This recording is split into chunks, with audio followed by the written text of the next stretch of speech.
So this is Chapter 15, Part 2.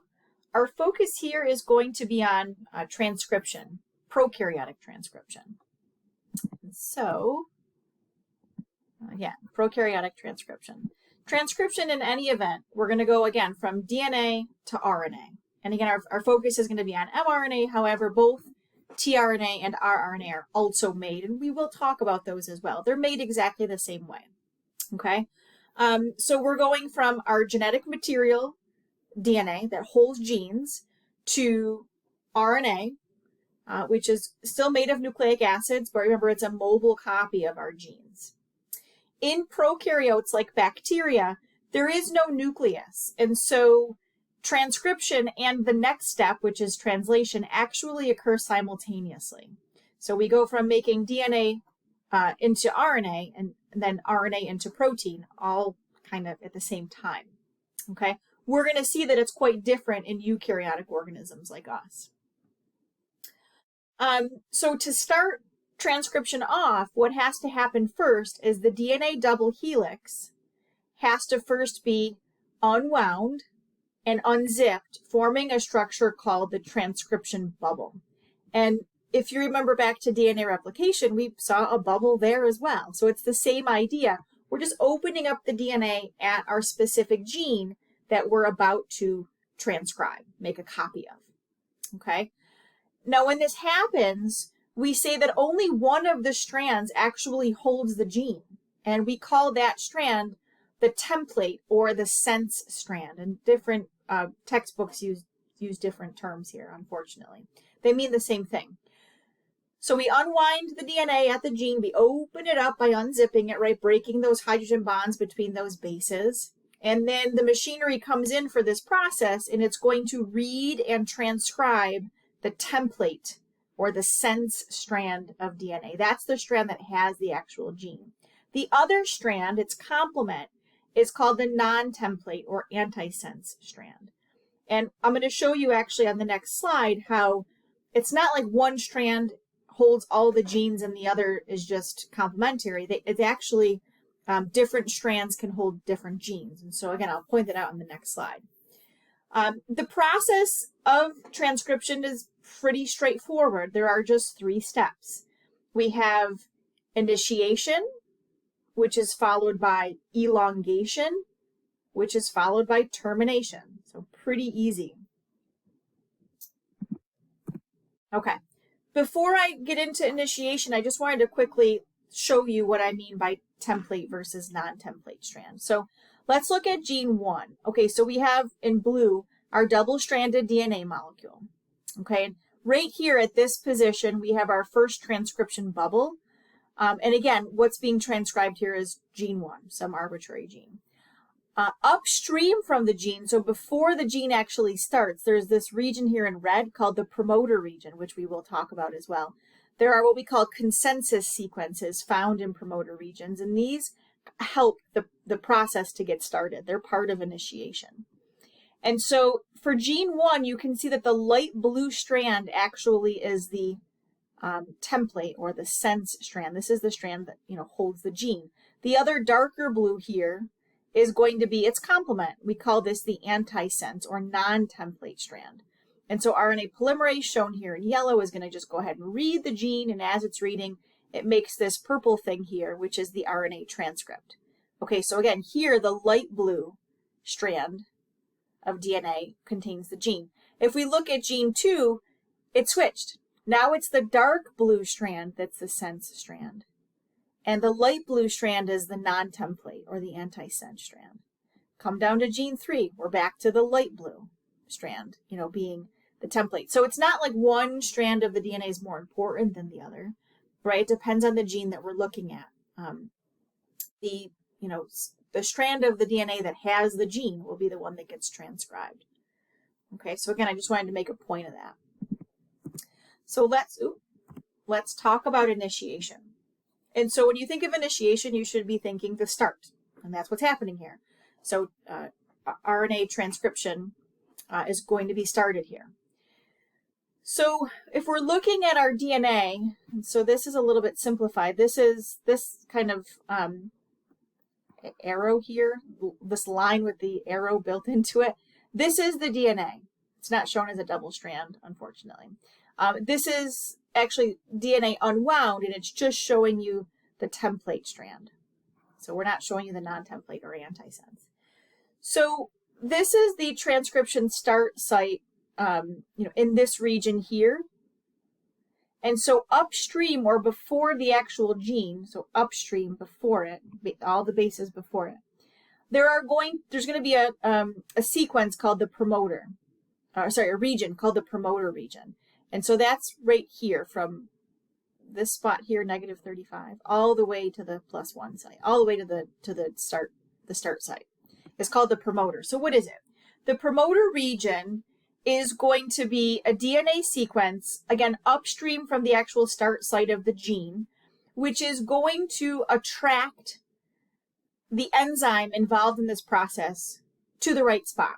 So the promoter region is going to attract RNA polymerase, that's the enzyme that's involved in this process, to the right spot. Again, it's going to be upstream of the gene, or upstream or before the coding sequence. And in this promoter region, there's going to be a consensus sequence. So a sequence of bases that is the same, no matter what promoter we're looking at, no matter what gene we're looking at. Across all prokaryotes, we're going to see the same consensus sequence. And so, again, in prokaryotic organisms, at the -10 region, it's going to be TAT, AAT. And then farther upstream, at the -35 region, it's going to read TTG, ACG. So again, these are sequences found in this promoter region that are going to be the same across all promoters. So all prokaryotic organisms, before every gene, will be these consensus sequences. That, again, is going to draw RNA polymerase, the holo enzyme, we say. So it's going to be RNA polymerase associated with what's called sigma factor. And so that's shown here in blue, sigma factor. And RNA polymerase is shown here in this tan color. To get this started, sigma factor is required. So sigma factor plus RNA polymerase, that's called a holo enzyme. We're going to see that sigma factor is eventually going to come off. Okay?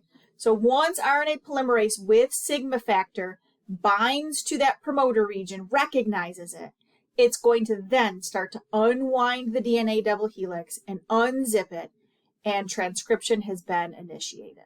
So that's it for initiation. Okay? Following initiation is a process called elongation.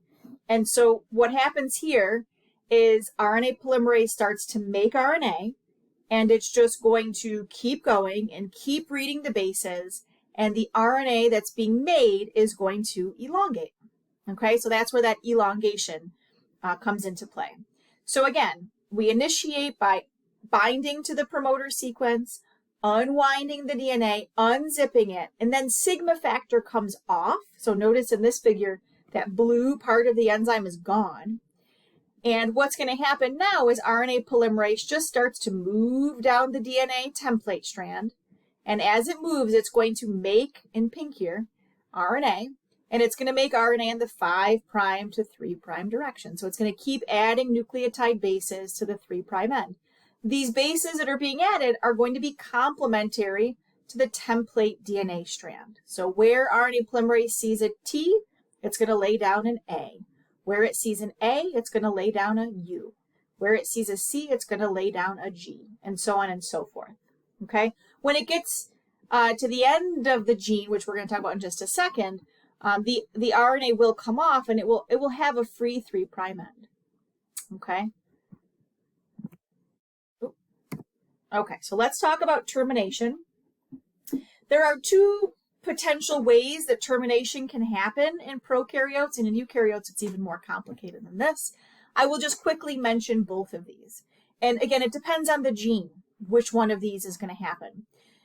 The easier to understand and to kind of visualize is something called row-dependent termination. So that's the first type that we're going to talk about. And so in row-dependent termination, what happens is this protein called Rho, RHO, it's a protein, and it's kind of chugging along, following RNA polymerase as RNA polymerase is doing its job. Rho is just kind of following it. And when RNA polymerase gets to the end of a gene, it's going to encounter a run-on of guanine nucleotides. So at the end of some genes, there's just this repeated G, over and over again. And as RNA polymerase sees that, it causes RNA polymerase to kind of stall and, kind of question itself. Am I reading this right? What's going on? And so as it stalls, the Rho protein doesn't. And so the Rho protein just kind of keeps chugging along and just collides with the RNA polymerase. And when it collides, when it hits and bangs into that RNA polymerase, it causes the whole complex to kind of dissociate. So it causes the RNA polymerase to, stop what it's doing and to release its mRNA, and then the whole complex just kind of falls apart. So that's Rho dependent. So again, a little bit easier to understand than this next one. In Rho independent termination, there is no protein following along. Okay, so instead, RNA polymerase gets to the end of the gene, okay, and if there's not this repetitive G sequence, instead it's a GC-rich sequence. So instead of just repeating guanines, it's guanine, cytosine, guanine, cytosine, guanine, guanine, so on and so forth. So it is this GC-rich region, and that causes, as DNA polymerase reads it, it's going to cause a repetitive sequence in the mRNA, okay? And it causes the mRNA to actually fold back on itself, forming something called a hairpin structure. RNA polymerase stalls as it reaches an AT region. And the hairpin structure, along with RNA polymerase slowing down, causes everything to kind of fall apart. Okay, this weak interaction between the new RNA and the DNA, plus the hairpin structure, plus RNA polymerase kind of slowing down, again, causes everything to be released. Okay, in any event, we're at the end of the gene, and there are these repetitive sequences that cause a destabilization between RNA polymerase, RNA, and DNA, and the transcript gets released. Okay, so here's a nice little picture of it, the whole process. So we have our double-stranded DNA shown here in blue, okay? We have our promoter region here shown in red, and then RNA polymerase is shown in yellow. And so again, during initiation, RNA polymerase is going to bind the promoter region and unwind and unzip the DNA. During elongation, the RNA polymerase is going to move down the DNA, and it's going to read the template strand, which is dark blue in this picture. As it reads the template strand, it's going to make the RNA transcript, which is shown here in this really dark pink. It's going to keep doing that, so this is still elongation. It's going to unwind, unzip, and read the DNA until it gets to the very end. And so shown down here at the end of the gene is the termination sequence, whatever that is.